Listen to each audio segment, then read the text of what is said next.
Welcome to EKO201E Economics. This is Chris Hannum, and today's lecture, lecture 6, will be on policy implications, policy scenarios, using the model of supply and demand. So what we're going to talk about today is two types of policies that fit into the same basic concept of a price restriction. And then we'll look at what the implications are of a tax in the model of supply and demand. So first, price restrictions. We describe something in economics as a price control. If the government either sets a maximum price that's allowed to be charged in a market or a minimum price that's allowed to be charged in a market. So by law, the price cannot be higher than a certain amount if we have a price ceiling. So that price ceiling, that maximum price, could be set at 1,000. If it was set at 1,000, then a price of 1,500 would be illegal and punishable by law. But a price of 900 would be perfectly legal and acceptable.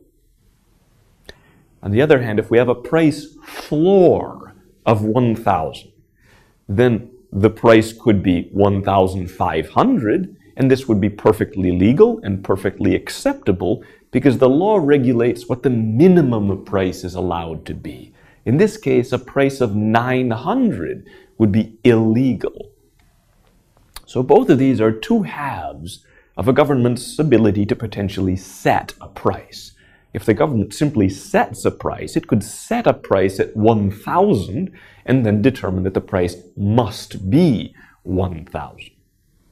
In our scenario, we're looking at cases, more narrowly defined cases, where the government sets a maximum price, but allows the price to be lower if the market price would be lower, or when the government sets a minimum price, but allows the price to be higher if the market price would naturally be higher.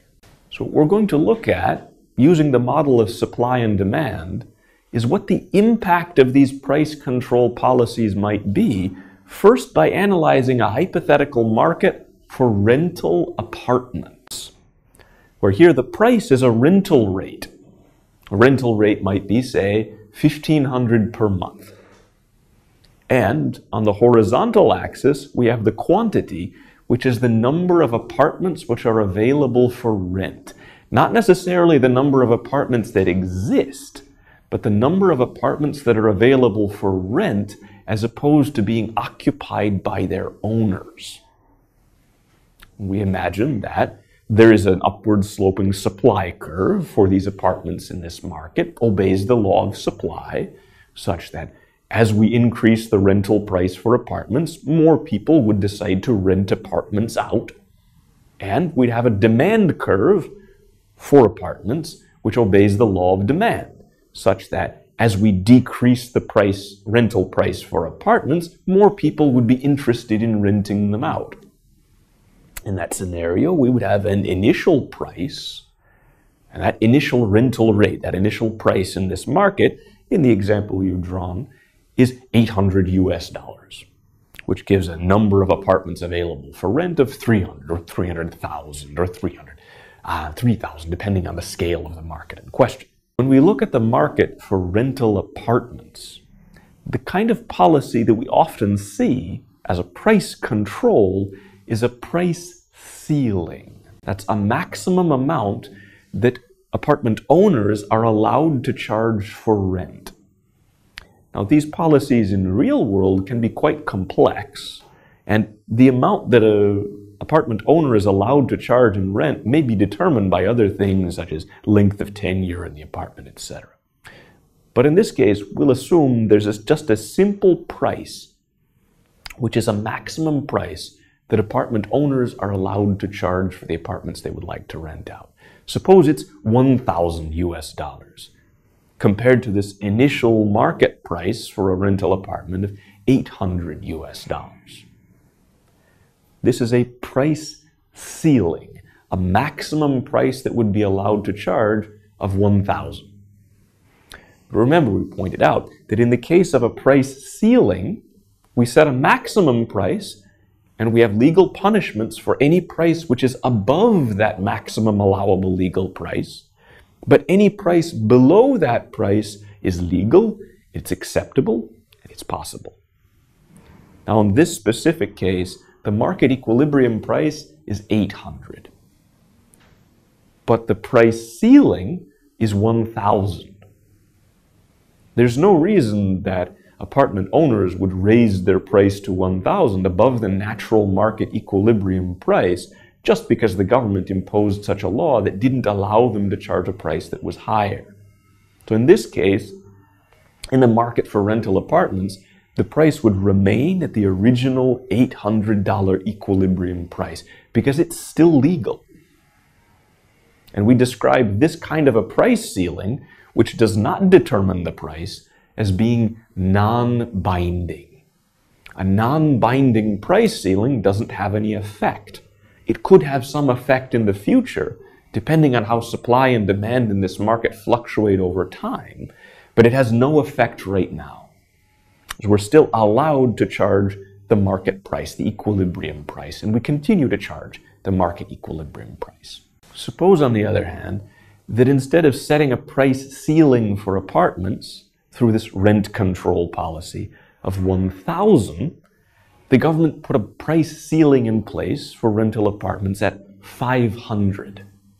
Now, in this case, prices greater than 500 are illegal and punishable by law. Prices below 500 are still legal. But in this case, the price of 800, which would have been the natural market equilibrium price, is no longer legal. Businesses are no longer, or apartment owners are no longer allowed to charge an $800 price. As a result, businesses would charge the maximum price that they were allowed to charge, which in this case was 500. We say that this is a binding price ceiling because that price of 500 does determine, the price ceiling of 500 does determine what the price will be in this market. Now, if they do charge a price that's 500, there are fewer of these suppliers, fewer apartment owners who would want to rent out apartments that they have. More people would decide to put their apartment to some other use. Also, there would be more people who would like to rent an apartment if the price for rental apartments would only $500 instead of $800.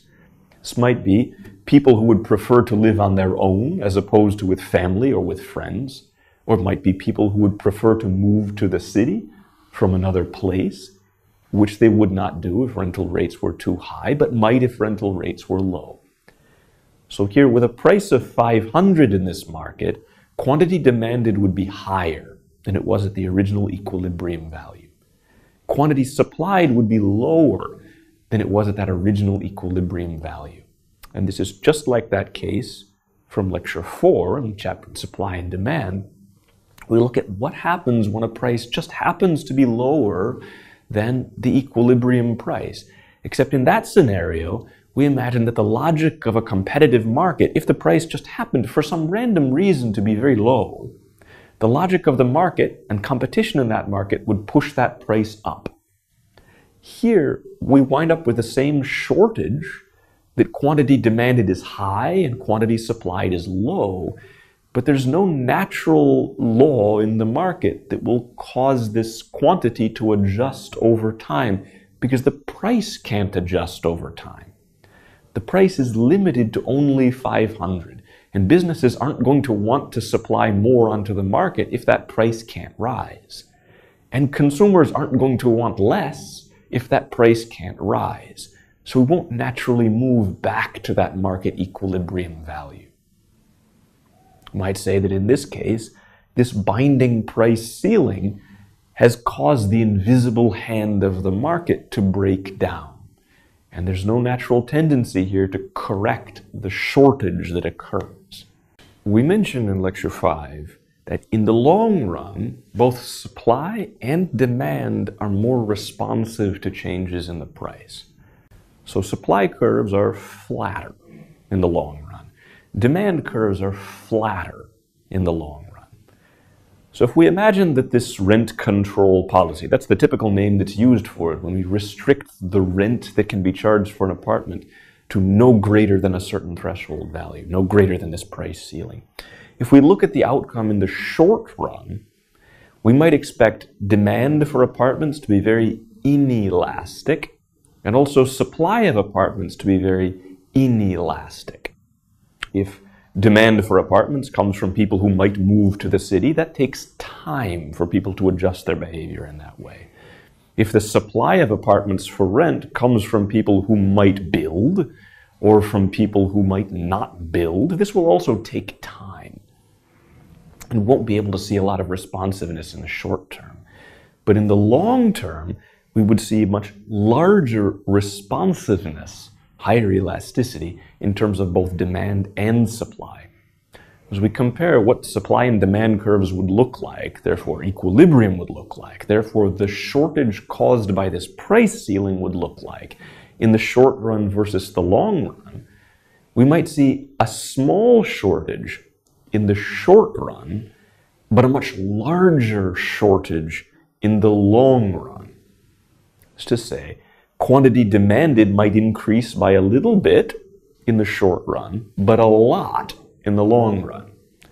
Quantity supplied, on the other hand, might decrease by a little bit in the short run, but by a lot in the long run. Now, the goal of this kind of a rent control policy is to improve fairness or equity in our economy, at potentially the cost of some efficiency. If the goal is to improve equity, then policymakers are concerned with lowering rents, particularly for low-income people, to be sure that apartments are affordable. Now, this kind of a policy might make sense if our goal is to lower rents that people need to pay in order to, in a sense, transfer income, transfer wealth from apartment owners to apartment renters, if the quantity of apartments that are supplied doesn't change by all that much. So to the extent that we're getting some fairness at a cost of efficiency, that trade-off might seem worthwhile in the short run. And in the short run, the loss of efficiency could be relatively small compared to the gains in fairness. But as we move to the long run, as the quantity supplied becomes lower and lower and lower, and the shortage in this apartment market becomes larger and larger and larger, as fewer apartments are built, fewer apartments are repaired and maintained, more apartments that were once rental become owner-occupied, we would see an ever-increasing efficiency loss. And in the long run, it might now appear that our rent control policy, though it increased the fairness, increased equity in the economy, came at such a large efficiency cost that that trade-off was no longer worthwhile. So to note, what we've observed from some decades of empirical examination and case studies of real rent control and other kinds of shortage-generating price ceiling scenarios is what happens exactly when we have this shortage, this sustained shortage that the price can't adjust to remove. Somehow, if we have a shortage, we have too few sellers and too many buyers, and those sellers must somehow ration which of those buyers will get the good. If we have 3 people who would like to rent every available apartment, which of those 3 ultimately get the apartment? Those mechanisms, even if the policy is put in place to make our economy more fair, those mechanisms are often unfair. For example, apartment owners might wind up taking illegal side payments of some kind from potential renters in exchange not for renting them the apartment, but for even telling them that an apartment is available. We might find other kinds of fees which are charged by these apartment owners or by middlemen who rent out these apartments for apartment owners. We might also find systematic discrimination as apartment owners pick and choose which of these people who would like to rent their apartments they would prefer to have in their building. These mechanisms aren't fair, they aren't desirable, and they may in some cases be illegal, but they're very difficult to avoid in situations where binding price ceilings cause sustained shortages. Now, the next example we want to look at, also in the policy case of a price control, we'll look at a price floor as opposed to a price ceiling. Now, price ceilings are maximum prices that businesses are not allowed to charge more than. As I mentioned, if we have an 800 market price and a 1,000 price ceiling, the price ceiling is not binding, it is not relevant, because an 800 price is still legal. If we set a 1,000 price floor, this is a legal minimum price, and we're not allowed to charge a price lower than that, such as 800, if that's what we would ordinarily want to charge. Now, let's say that in the case of the apartment market, the goal of the government in instituting that kind of a rent control, price control policy is to make the economic outcome more fair. Now, the economic outcome is more fair if consumers pay less relative to apartment owners. Renters pay less relative to apartment owners, because we assume that apartment owners are relatively well off already. It wouldn't make much sense from the standpoint of trying to make our economy more fair or more equitable to set a mandatory minimum price for apartments in order to force renters to pay more and allow apartment owners to receive higher rents, transferring money, transferring income and wealth from renters to apartment owners. So we weren't likely to see a mandatory minimum price, this price floor, in markets like those for rental apartments. But that doesn't mean that these kinds of price floors don't exist. They exist in other markets where it's the supplier of a particular good that we would like to help, not the demander, not the buyer. So our example in this case is a labor market. This is a market for a factor of production rather than a market for a good or service. That factor of production being, in this case, unskilled labor. Unskilled labor as labor that doesn't have any particular training, any particular skills relevant for specific jobs, and therefore likely to be paid less than a worker such as a doctor or a computer engineer who does have very specific skills. On the market for unskilled labor, ordinary people own their own ability to work, and they rent it out to businesses in exchange for a wage. Businesses then are the demanders in that labor market, the market for unskilled labor. They pay a wage in order to rent out that person's ability to work. Now, we imagine that in this labor market, just like in any other kind of a market, we have a supply curve for labor which obeys the law of supply. That is, all else equal, as the wage rises, there are some people who would like to work longer hours, and as the wage rises, there are some people who might otherwise not have been looking for a job that start looking for a job. Now, that's not to say that the elasticity or the responsiveness of labor supply to the wage would be high, but we expect it to be positive, obeying the law of supply. We have an upward sloping supply curve in our labor market.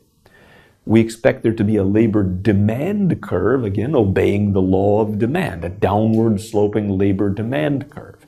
That as the wage falls, all else equal, we would expect businesses to want to hire more people.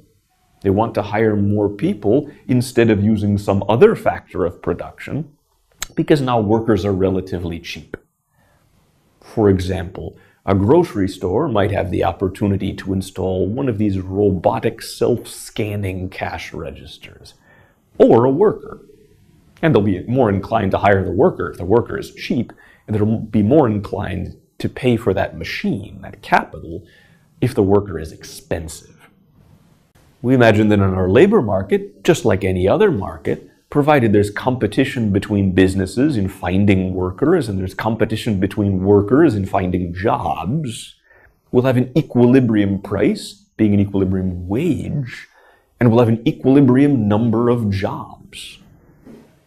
Now, that labor market equilibrium you can see in the diagram is a $6 per hour minimum wage in the United States as a case example in hand, and a quantity of workers, quantity of jobs of 500 on the horizontal axis. Here we first present a potential price control which would be non-binding. So suppose we had a price floor, a minimum price, here being a minimum wage that could be paid in this market, and that minimum wage was 5, whereas the equilibrium wage in the market would have been 6. In this particular case, businesses are forced through competition to pay a wage of 6 already, and the simple fact that the government now does not allow them to pay a wage below 5 doesn't enable them to pay a wage below 5. So our market equilibrium wage of 6 remains the market wage. So in this particular case, a price floor which is set below the market wage, market price, is non-binding. It does not set the market price or market wage. Alternative case, suppose we set that price floor at a price that's higher than the market equilibrium. So we set that wage at a wage higher than 6. Suppose we have a minimum wage in this case of 7.25. 7.25 is greater than 6, and any wages below 7.25 are now illegal and punishable by law. So this price floor makes the original market wage illegal. So this price floor, this minimum wage, is binding. It will set the market price or set the market wage. Businesses will no longer be able to pay a wage of 6, which is what they would otherwise have been paying, because this is now illegal, and they will be forced to pay at least 7.25. Now, as we move from that initial market equilibrium with a quantity of 300, we're going to see an increase in the quantity supplied because more workers are willing to work at a wage of 7.25 than would have been willing to work at a wage of 6. Or there are workers that are willing to work longer hours at a wage of 7.25 than would have been willing to work longer hours at a wage of 6. For a quantity supplied with a wage of 7.25 is now higher than it originally was at our market equilibrium. On the other hand, businesses, since they now have to pay a higher wage of 7.25, their quantity demanded of labor is not as high as it used to be. The quantity demanded for labor here falls. Now, whereas it was originally a 500 quantity demanded and quantity supplied in the labor, now it's only 400 quantity demanded for labor, but 550 quantities supplied for labor. And that gap in our labor market we could call a surplus. A surplus is any gap between quantity supplied and quantity demanded such that quantity supplied is larger. But in the specific labor market case, we call this unemployment. These are 150 workers, or depending on the scale of the market, perhaps 150,000 workers who are looking for jobs at a wage of 7.25 that simply can't find them, because there aren't enough businesses that want to hire people to hire all of the workers who want jobs.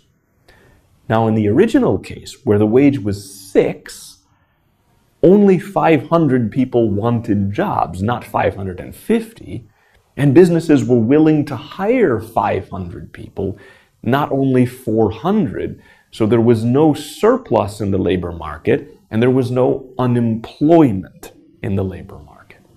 When we've done empirical studies of how minimum wages affect the labor market, we know that labor supply can be quite inelastic, and we also know that for many workers, most types of workers, minimum wages, at least in the United States, are set at such a level that the market equilibrium wage is considerably higher. But this is not true for all types of workers. And it's certainly not the case that all types of workers have the same elasticity of labor supply. We find that whereas there's zero effect of minimum wage laws, or a very small effect of minimum wage laws on most types of workers, either because the wage that they pay is normally quite a bit higher than the minimum wage, or because they're extremely unresponsive to changes in the wage, their labor supply elasticity is so low. Certain types of workers, such as teenagers, have higher elasticities of supply, and we do see a noticeable decrease in their employment or an increase in their unemployment as a result of increases in the minimum wage. So it's been shown in the United States that a 10% increase in the minimum wage has led to a 1 to 3% increase in teenage unemployment. Now, the reason here, of course, teenagers tend to be unskilled. They haven't learned the skills necessary yet to differentiate themselves from other workers and deserve a higher wage. They're unskilled.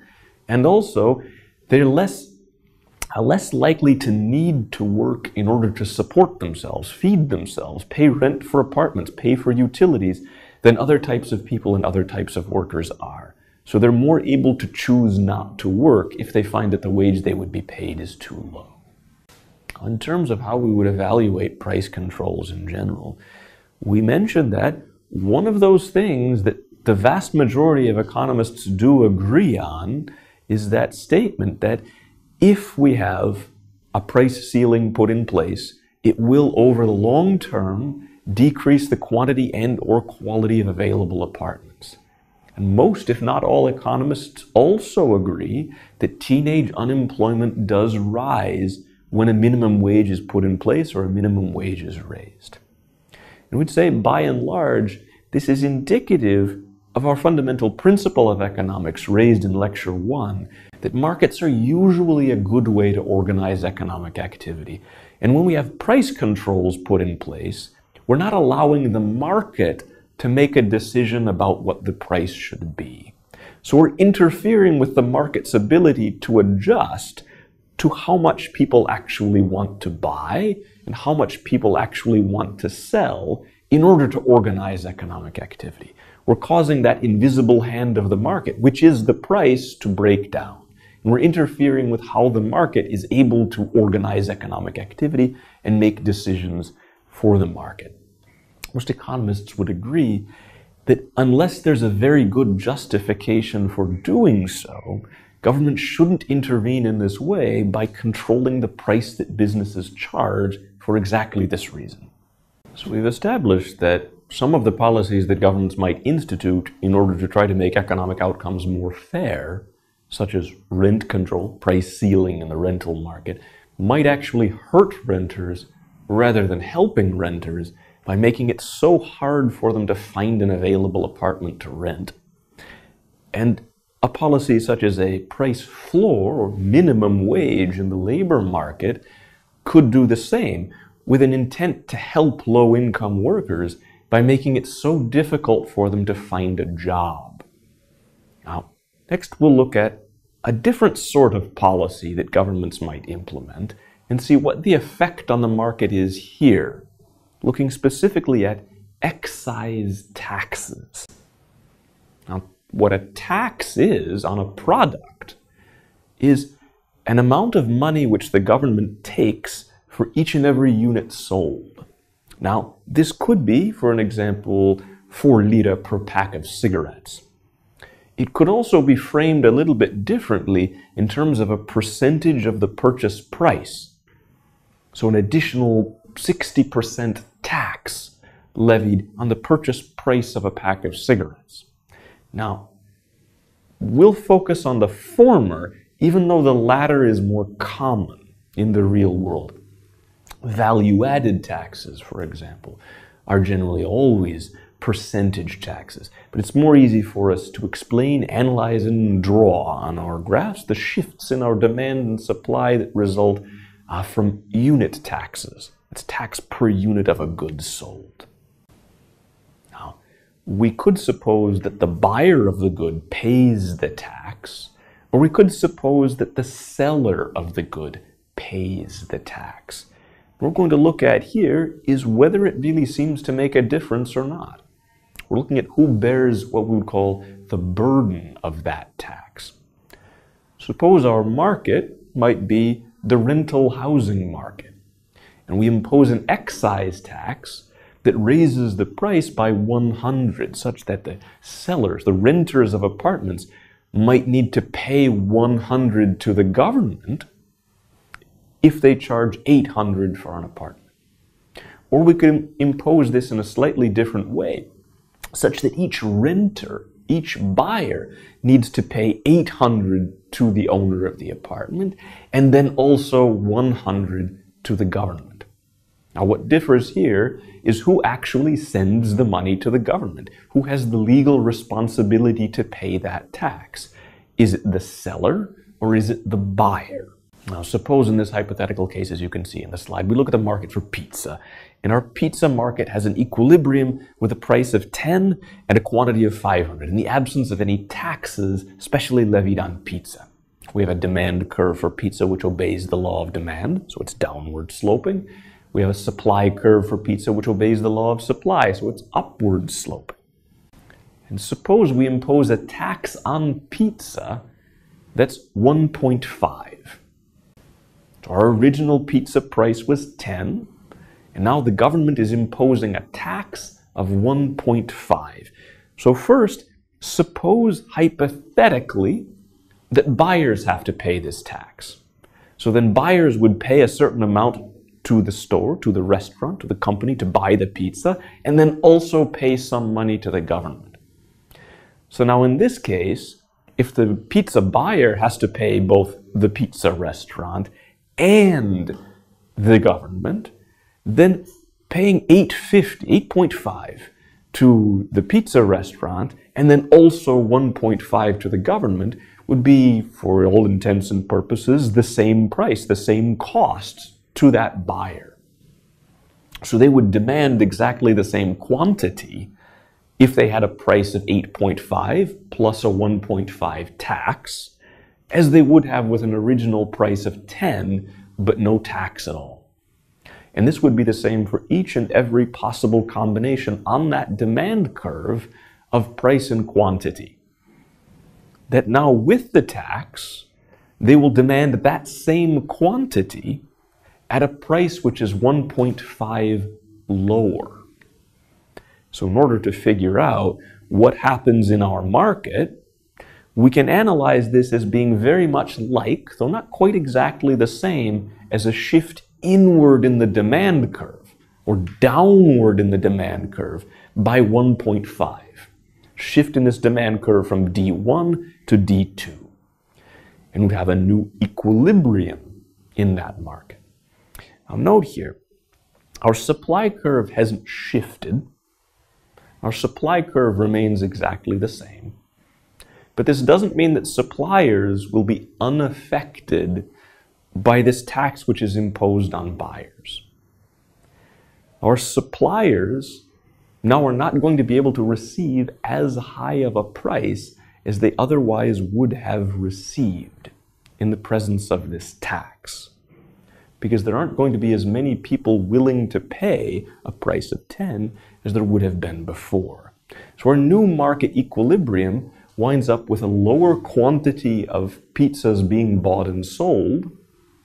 It winds up with buyers paying more, and it winds up with sellers receiving less. The actual quantity that's bought and sold in this market can be seen by the new equilibrium as we shift that demand curve from D1 inward to D2. That determines the quantity that's bought and sold. And in this case, that determines the price that sellers are going to receive. We're moving downward along that supply curve, showing that sellers of pizza are selling less pizza and they're receiving a lower price for each unit that they sell. So as we move along the supply curve, shifting demand from D1 to D2, we're going to see a decrease in the quantity which is bought and sold in our new equilibrium. Our new equilibrium falls from 500 pizzas to 450 pizzas, this also illustrates the price that our suppliers, our pizza restaurants, will be able to charge per pizza, which falls from 10 at the original equilibrium to 9.50. But note, this point, this combination of 9.5 and 450 isn't exactly our equilibrium in the pizza market at all. This new combination, 450, isn't really an equilibrium at all, because the price that buyers pay in the presence of an excise tax like this, and the price that sellers receive in the presence of an excise tax, aren't the same. We now have two prices. We have a PS and we have a PB. That PB is 9.5 plus 1.5 for $11 per pizza. That PS, the amount of money that the sellers of pizza actually keep, that's 9.5. Now, in this case, we're assuming that we shifted in the demand curve because we assume that it's the demanders, the buyers of pizza, that are responsible for sending $1.5 to the government. As a result, they actually give the pizza restaurant 9.5 for each pizza. The pizza restaurant doesn't receive 11. They receive 9.5. And the buyer of the pizza, they pay 9.5 and also 1.5, so they ultimately pay 11 for each pizza. And one end result that we see is that the equilibrium quantity, so to speak, in this market goes down from 500 to 450. Next, before we move on, to point out, we describe this difference between PB and PS, that buyer price and seller price, as being a wedge. We're no longer at that equilibrium quantity where we have a single market quantity and a single market price. We're now at another sort of semi-equilibrium where we have a single market quantity, 450 pizzas being bought and sold, but we no longer have a single market price. The larger the tax would become, the larger would be the wedge between supply and demand. At this point, the wedge between supply and demand is exactly equal to 1.5, the size of the tax. Now, what we're interested in doing this exercise for is not just to determine that imposing a tax raises the price on a good. Of course it does. This is logical and intuitive.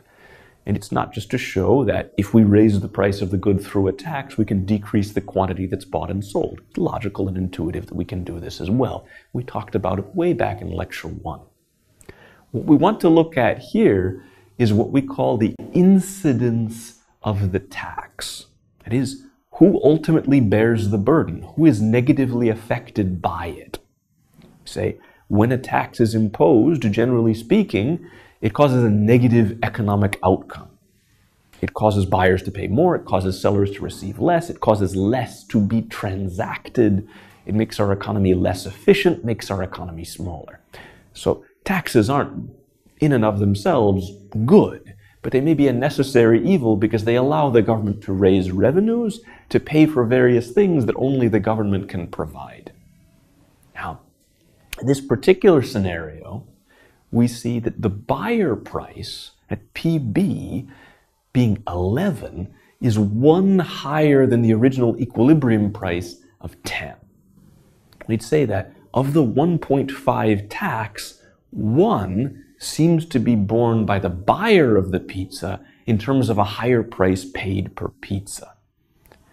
On the other hand, the price that sellers of pizza receive in this market has fallen from 10 at the original equilibrium level now to 9.5 in the presence of this tax.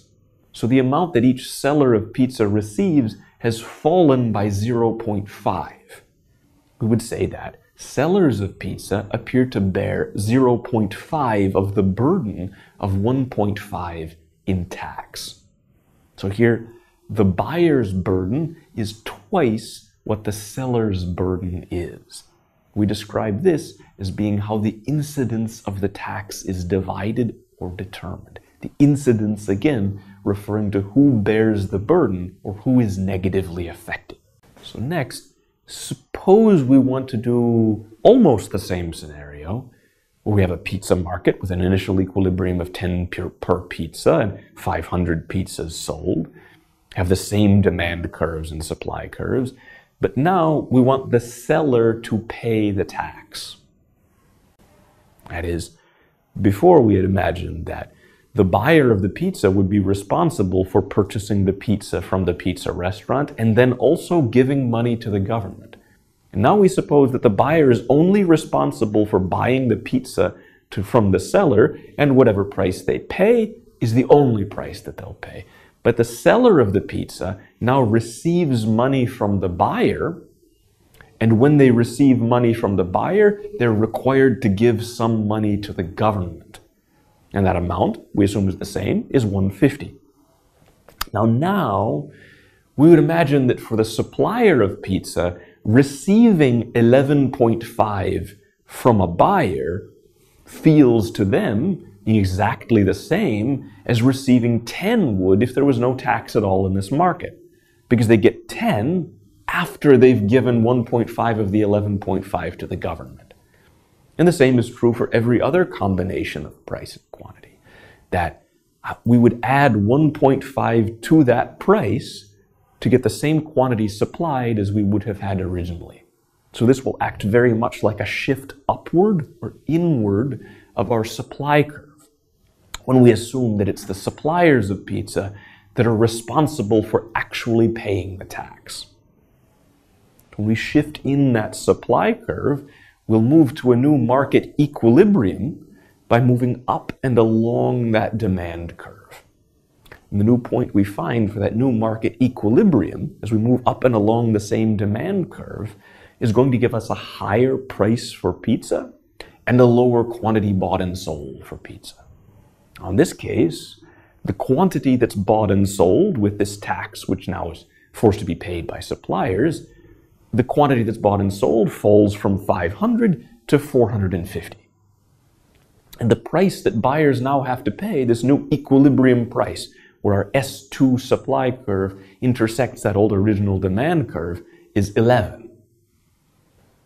So buyers now have to pay 11, and they're only buying 450. Now, that's exactly the same as what buyers had to pay when we assumed that buyers were the ones who had the responsibility for paying the tax. They paid $9.50 for the pizza and then an additional 1.5 in tax.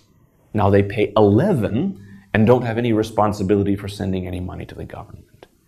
Suppliers, on the other hand, they receive 11 per pizza, and then they need to give 1.5 of that to the government. So the amount that they're able to keep is 9.5, exactly as in the previous example.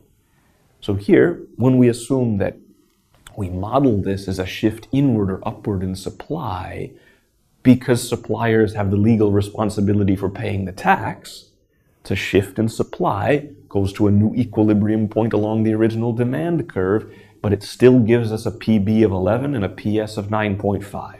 And it still gives us a quantity sold, quantity purchased of 450 instead of 500. Nothing there has changed.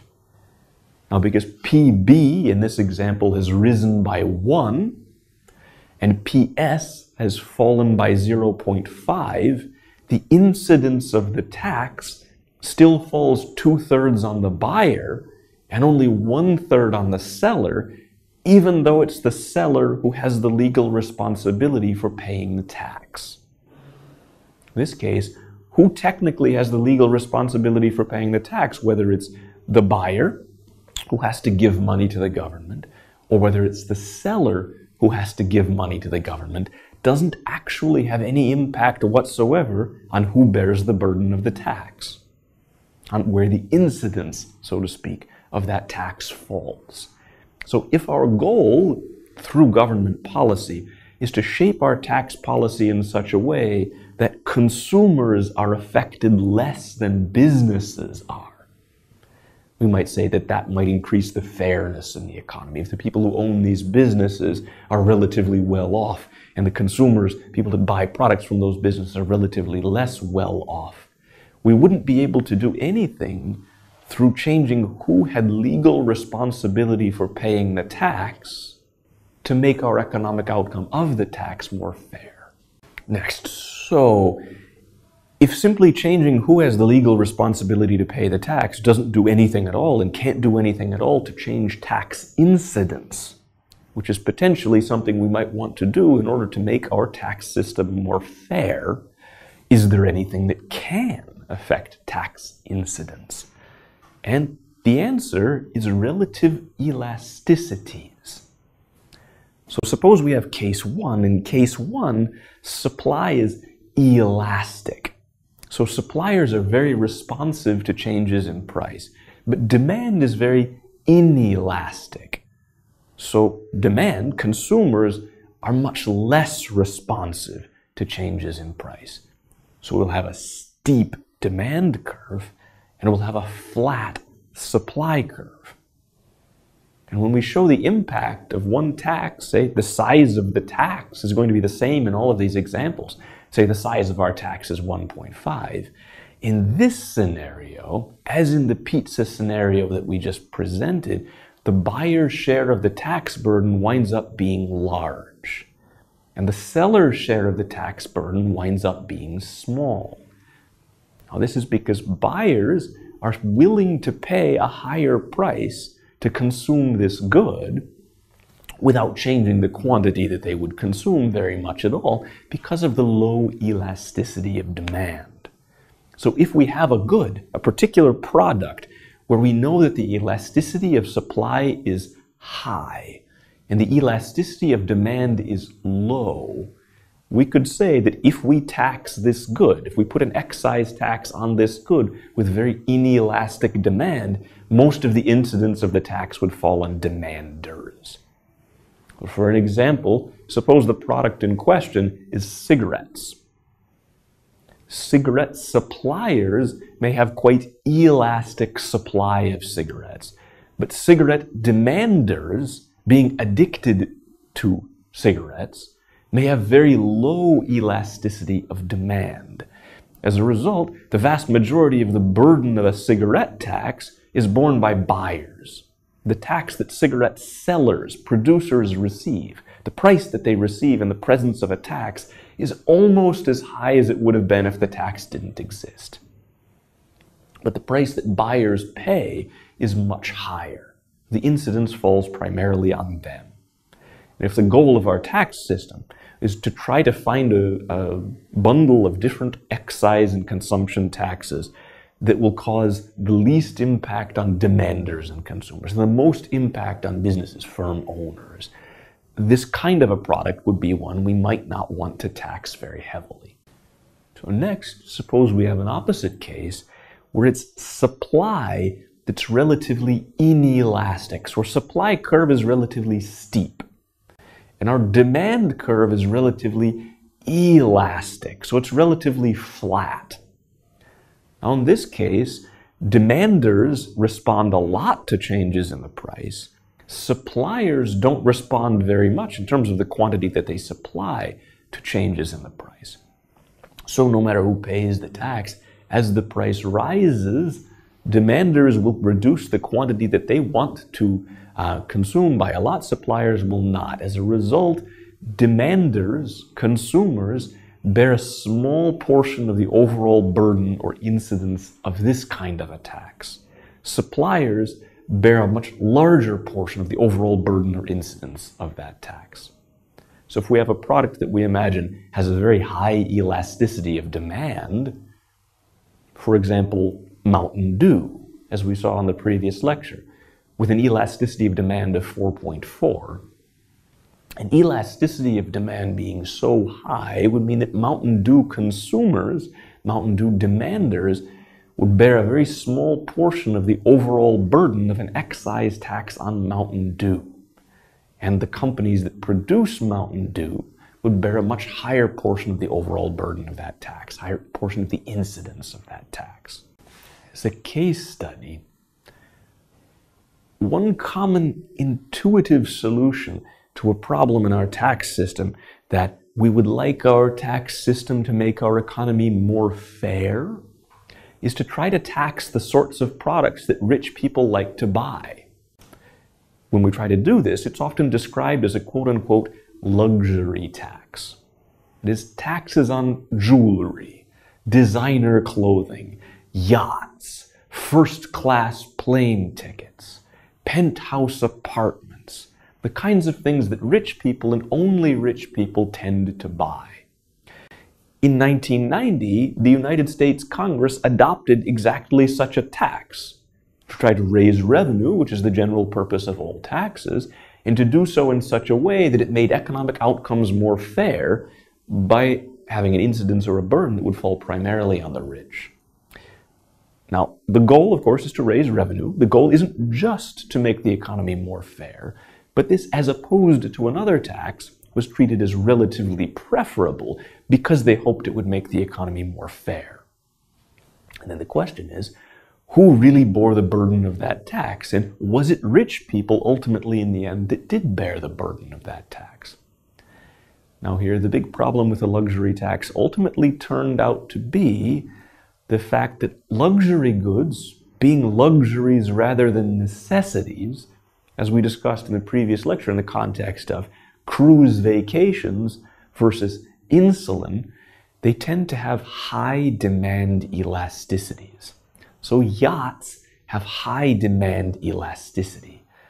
Jewelry has high demand elasticity. Fur coats and designer clothes have high demand elasticity, higher demand elasticity than the supply elasticity for these products.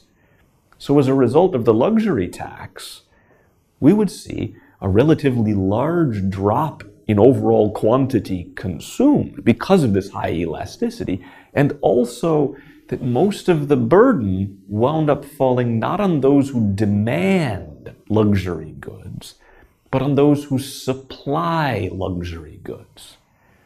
And while those who demand luxury goods may be universally rich, those who supply luxury goods are not universally rich.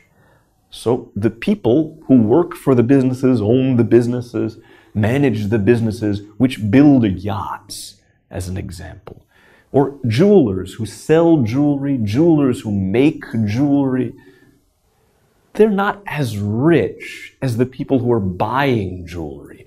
But in the case of the luxury tax, they're bearing most of the burden of the luxury tax through a lower price that they're able to charge for jewelry, a lower price they're able to charge for yachts, a lower price that they're able to charge for furs and designer clothes and all of these other things that rich people like to buy.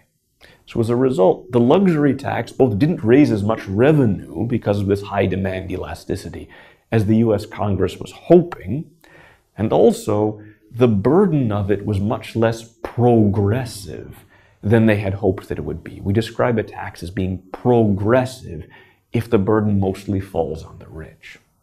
We would like to analyze one additional policy scenario in which elasticities are relevant and who bears the burden of a tax is relevant. And this is the 2011 Payroll Tax Cut in the United States. So what a payroll tax is it's a tax on labor income. But it's a tax on labor income in the United States, which is partly paid by a business. Technically, the business has to send the money to the government, and it's partly paid by the worker, and that the worker technically has to send some of that money to the government. And the way that this tax is originally designed, it's 50% of it comes from the worker, 50% of it comes from their employer. This payroll tax is then used to fund the Social Security program in the United States, old age pensions, and also government-funded health care in the United States. Now, this Tax Relief Act of 2010 imposed this payroll tax cut in 2011, which was intended to stimulate the economy and stimulate the labor market as the United States was trying to recover from a big recession. What they did was they took the workers' portion of this payroll tax, which was 7.2% of their labor income, and reduced it to 4.2% of their labor income, but they did not change the employer's portion of that tax, labor income. Now, would you expect that this would have increased the workers' take-home pay by 2%? Or would it have increased the workers' take-home pay by less than 2%? And what matters? What determines how much the workers' take-home pay would increase by? Now here what's important to consider is whether, since we're looking at the labor market, the wage is the price in a labor market, what's important to consider is whether labor supply is elastic or inelastic relative to labor demand. Labor demand, again, comes from the employers. Labor supply comes from workers themselves. And what decades of empirical research has found is that labor supply, although not perfectly inelastic, is relatively inelastic. Most people choose to work, and they choose to work a similar number of hours, no matter what the wage is. Most people aren't able to choose not to work simply because the wage is low. Most people don't have the opportunity to work more if the wage becomes high. There are only certain groups of people who don't need to work to live who have relatively higher labor supply elasticities. But by and large, labor supply elasticity tends to be low. Labor demand elasticity, on the other hand, is much higher. It could still be inelastic, but it would be less inelastic than the elasticity of labor supply. As a result, the incidence of this tax originally, because labor supply is inelastic and labor demand is elastic, the incidence of this tax tended to fall on labor suppliers or workers in the form of lower wages. And this incident, much less of this incidence fell on employers or labor demanders because the labor demand elasticity was relatively high. Now, when we put this tax cuts, we reduce the size of the tax, we reduce the wedge. As we already established, it doesn't fundamentally matter in terms of tax incidence determination who it is that technically sends the money to the government. So we can ignore the fact that in this case, the worker is the one who's technically sending less to the government. The size of the wedge has been reduced. As a result, we're going to see a new labor market equilibrium with a lower PS, a lower wage which is paid received by labor suppliers, and a lower wage which is paid by labor demanders. As people respond to this payroll tax cut, some small number of people respond to this payroll tax cut by being willing to work more. So some businesses then respond to this payroll tax cut because they see this as a lower wage that people are willing to accept by being willing to hire a slightly larger number of people. Now, the end result winds up being that the wage that businesses have to pay falls. As a result, the wage that our workers keep increases by less than 2%. It might increase by 1% or half of 1%. So some of the benefit of this payroll tax cut does go to workers, but also a larger share of this payroll tax cut goes to businesses.